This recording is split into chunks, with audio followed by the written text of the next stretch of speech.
Днес ще ви покажем 3 упражнения, които са с ниско ниво. Общо взето са за хора, които никога не са практикували скачане или пък имат много нисък отскок и тепърва искат да го развият. Не са правили упражнения с щанги и нямат общо взето никакъв опит.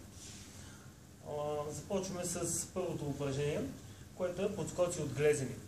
Идеята тук е да подскачаме изцяло само от глезените.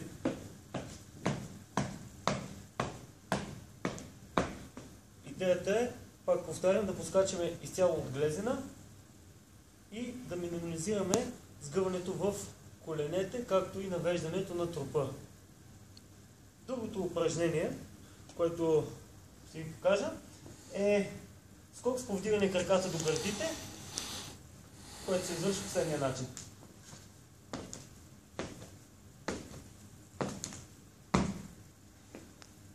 Това е за малко по-напреднали. Идеята е тук да прибирате колкото се може по-бързо коленете до гърдите и при приземяването вече надолу, тялото да е изправено и да приземите ето в тази позиция и отново да отскочите от нея.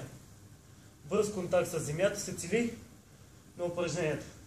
И третото упражнение е следното. Заставате на един крак и правиме странични подскоци вляво и вдясно, като целта е да стават бързо.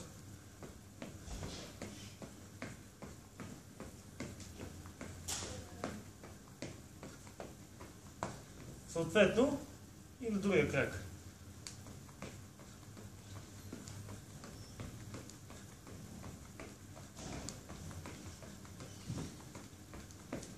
Повтарям пак, идеята е на трите упражнения бързина, най-вече в глезена, и да изградите основна координация за отскок. Това е от мен. До следващия път.